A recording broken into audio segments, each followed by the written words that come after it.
All right, so welcome to tissue. So first one we're going to be talking about is epithelial tissue. And so hopefully this one looks fairly familiar to you guys after having this in lab. So here's classic keratinized, stratified, squamous epithelium. So in this case, it has a very nice thick keratin layer. If we did not have this layer right here, what you would have, it would be non-keratinized stratified squamous epithelium. All right, so one of the main important features of epithelial tissue is that they're very closely packed cells. So basically, even in this image that you're seeing here on the right, there's like one cell that's next to another cell, which is next to another cell. There's very little space in between them. It's not like there's a cell here, a whole bunch of stuff, and another cell here. They're right next to one another. So there's very little extracellular material. They also have, again, if you remember back to that term polarity, so that simply means different ends, right? So it has a top part, which is the apical surface, and then it has a basal surface. So that basal surface is what's making contact with that basement membrane. So it's no different from you. Like you have an apical surface and a basal surface. Your apical surface is the top of your head. Your basal surface is the bottom of your feet, right? The basement membrane would be the floor that you're standing on. Another characteristic of epithelial tissue is they are avascular. That means without having any blood vessels, which means that any kind of nutrients and waste will have to be transported via diffusion. They do tend to have a very good nerve supply, which I'm sure you all know. If you touch something, you have a very sensitive sense of touch, and there's a fairly high rate of cell division. So you cut yourself, those cells will, basically rapidly divide to close up the wound. Some of the other functions of epithelial cells is, hopefully this is pretty obvious, but they're going to limit the things that can get inside your body. If you've ever been to a burn unit, one of the worst things that you could ever see is people who have had their skin burned off. One of the things that ends up being a major problem is that that barrier now is gone, and so they are very prone to infections and systemic wide infections. But this will be true as as a barrier to things is true similarly in your digestive tract. So when you eat something, some things can make you sick. Not all bacteria that are in your food can get across. So again, it provides you some protection. Again, epithelial tissues will help you secrete different things. That will become very obvious in 202 particularly. You can see there's lots of different glands found in the epithelial tissue layer. And then, again, as I mentioned, they also will help protect you from any kind of abrasions and stuff like that, so you don't damage the underlying tissues, which tend to be a little bit softer. So here's that basement membrane. So here, if we're looking at this epithelial cell, so here we have what look like simple columnar epithelial cells. You'll see this is on the sides, and your sides mean lateral. So this is the lateral surface of the cells. The top part is simply the apical surface. The basal surface is just the bottom. Here you can see this nice nerve supply, and a blood vessel down here in the connective tissue. Now, this drawing is just one of these sort of textbook kind of drawings to try to explain something. So they're making this this basement membrane look really thick, but as you've been seeing underneath the microscope, it's really not that thick, right? It's usually just like a thin blue line. So that basement membrane is really made up of two components, that basal lamina and the reticular lamina.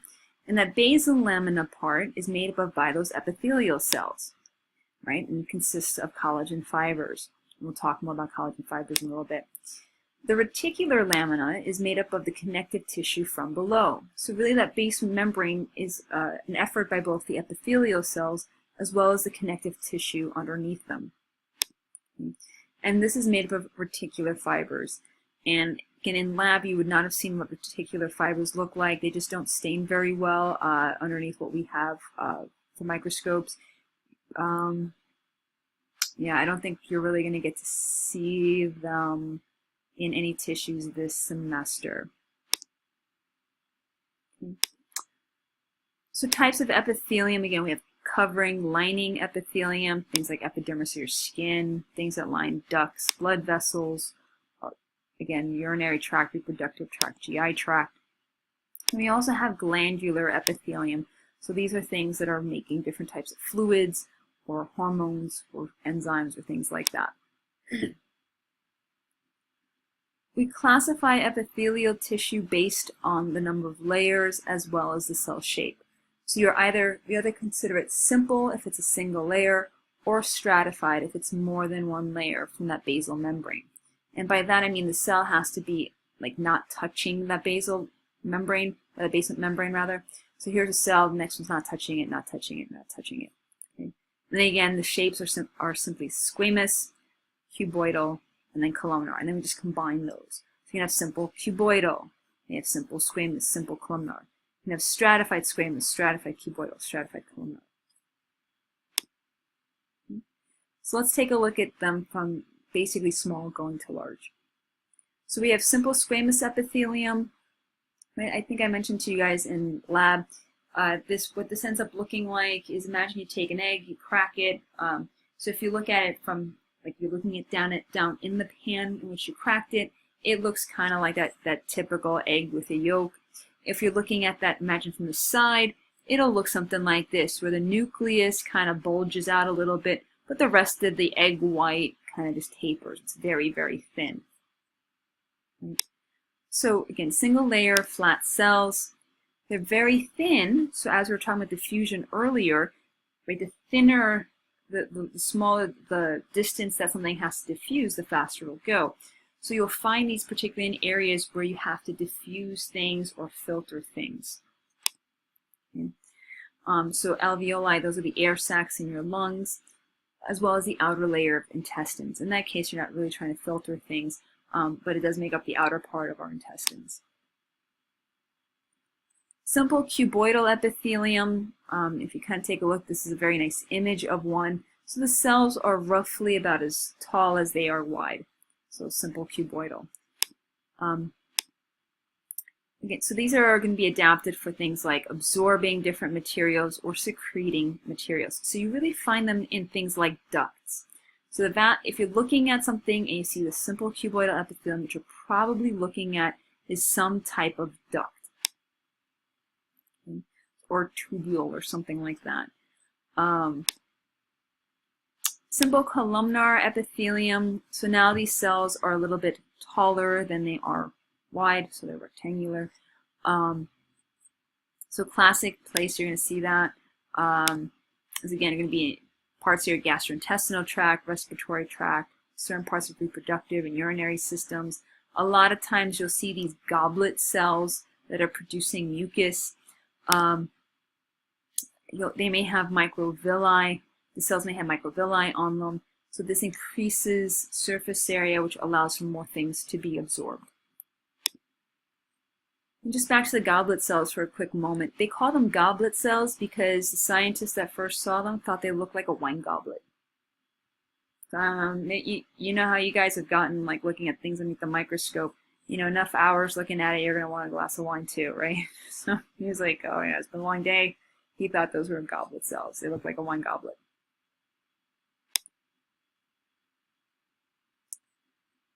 So the next type, sort of in complexity, is going to be ciliated simple columnar epithelium. So you'll find these in parts of like the female reproductive tract, for example. So cilia are different than microvilli. Okay, so cilia actually move. Microvilli do not. So microvilli are smaller. They're there for absorption. Cilia are there for movement. So in the uterine tube, the cilia will move the egg down those fallopian tubes, you probably have heard of that, toward the uterus. So the fertilized egg can embed itself. You will find this in certain parts of the respiratory system as well. Probably your favorite one, most people really get bent out of shape about, pseudostratified ciliated columnar epithelium. I know it's a lot of words, but it's really not that bad. Again, it's called ciliated because it has these cilia. You find them in the trachea. So it's going to help move mucus and any kind of trapped particles that you may have breathed in so they don't get into your lungs. And it's considered pseudo-stratified because in reality, even though it looks like there's a couple of layers, each one of these cells is anchoring to that basement membrane. So it's an optical illusion that these are actually at different layers. So that's why it's called pseudo-stratified. I kind of give the analogy of, like, imagine like you have a crowd of people. I mean, you really squished a bunch of people in a crowd together, and like in the case of people, like our nucleus would be like our heads.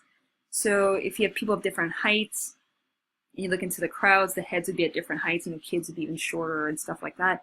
So it appears, excuse me, like there might be more layers, but really everyone's touching the ground.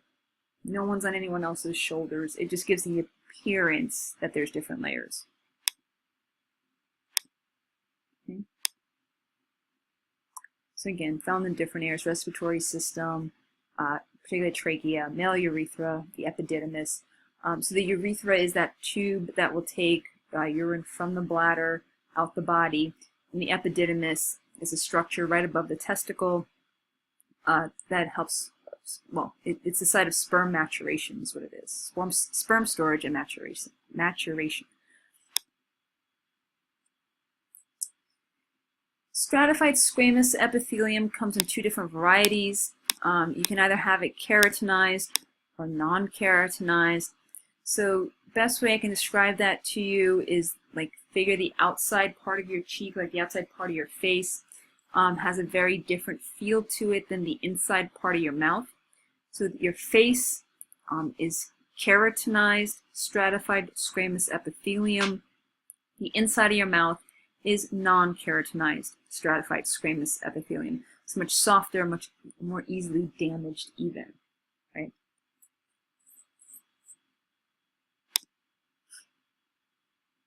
In both of those, however, the mitosis, cell division, is going to occur down at this basal layer. And basically, so these cells are going to divide, and they're going to push cells up, up, up, up, up. And as they get pushed closer and closer to like free surface, they get flatter and flatter and flatter. And by looking at the shape of the cells on the free surface is where it gets its name. So that's where you get the squamous part from.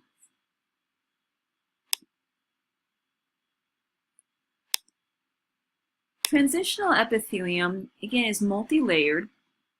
So it's technically stratified. The cells are going to vary in shape. They can go anywhere from round, so sort of cuboidal, to flat kind of shape. So you're going to find this in areas like the bladder. Oops. So you find them in areas like the bladder and in the ureters. So very few places will actually have transitional epithelium, only two. And really that is sort of its key to its fame, is that when the bladder has no urine in it, these cells are kind of round, and to help accommodate for ever-increasing amounts of urine so the bladder can stretch, these cells can also stretch out into a flat kind of squamous-like shape to again accommodate for more urine.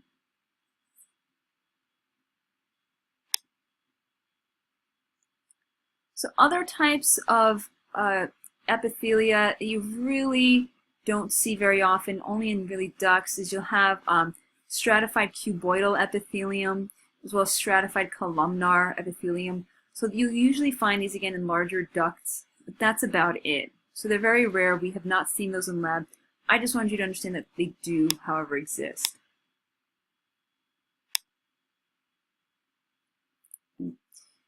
Epithelium, so when it's not covering something, it's a gland and it's producing something. So we have either exocrine glands or endocrine glands. And one of the big things is the difference between the two is that in exocrine glands, these are producing whatever it is that they're making, and they are connecting to whoever they're going to release it via tubes or ducts. Okay? So exocrine glands have to have tubes or ducts. And this sort of makes sense, because sweat, you need that going to a very specific place. So you create a duct so it goes just to that specific place. Same thing with earwax. It goes in your ears. It doesn't need to go all throughout your body, thankfully, right? It's just in your ears. Saliva, very similar. It has to go to your mouth. Digestive enzymes. So these are all going to very specific areas, so they have ducts. Now, endocrine glands, on the other hand, are going to produce hormones. Now, generally speaking, hormones have a very systemic effect, meaning that when you release a hormone, it affects many different cells in many different locations of your body. So when you secrete hormones, you do not worry about a duct because you're not necessarily trying to get it to a specific place. So you simply are going to release these hormones directly into the bloodstream, and since blood basically reaches every cell of the body, this way that hormone has a potential to reach every cell of your body and have some sort of effect on it. Hormones basically are going to help maintain homeostasis, and we'll talk much more about them in 202. Alright, so we're going to focus in on exocrine glands. We can either classify them via structure or via function. And these guys are little wallabies, and I just thought they had that kind of neat little structure of a pouch, and I don't know, this little guy looked just so happy about that. Like, look, I got a belly, and this guy's like, oh, yeah. I don't know, I just thought it was a cute picture, so I kind of threw that in there. All right, so structural classification of exocrine glands. They can be single-celled. So a single-celled one, it's a typical goblet cell, so that's very easy. They produce mucus. Or they can be multicellular, meaning they're made up of more than one cell. Okay, so we can either have them branched, you're seeing here, or unbranched. Okay, that's fairly simple. It either branches or it doesn't. They can either be tubular, so here's like a tube, or they can be acinar, so they kind of bulb out at the very bottom. There you go. That's the structural classification of them. So just structurally, they kind of be one cell or more than one. They could branch, or they don't branch. They are either basically tube-like or flask-like.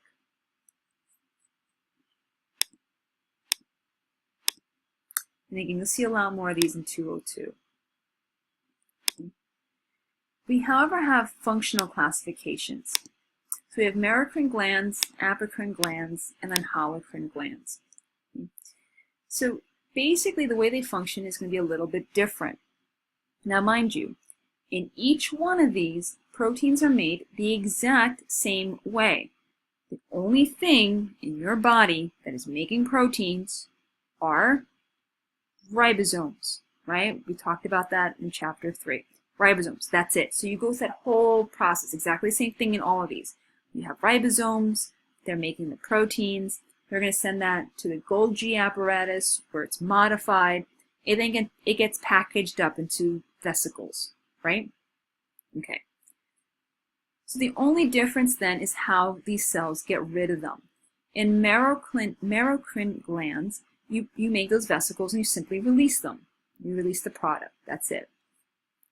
In apocrine glands, a part of that cell is also secreted. So the top part of that cell kind of pinches off and is also lost with whatever it is that it's making.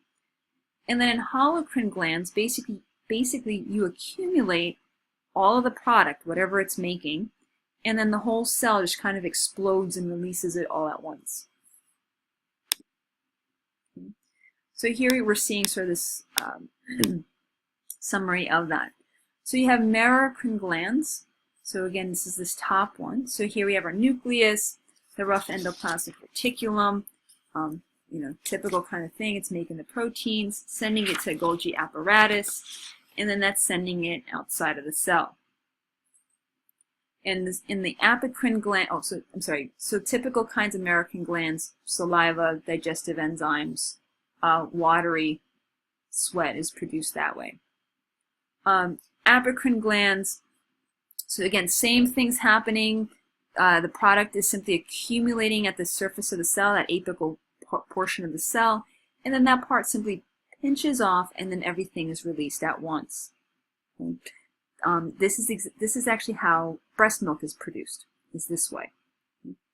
Holocrine glands, basically again, you can see this, the cell is accumulating whatever that product is, in this case, so in our example here it's oil, so you're accumulating it, and then that top cell in the stratified layer of cells simply will burst and release the oil in this case. And the cells underneath it will divide and produce, more of the oil. Remember to take your quiz, and I will see you in the next part of this chapter.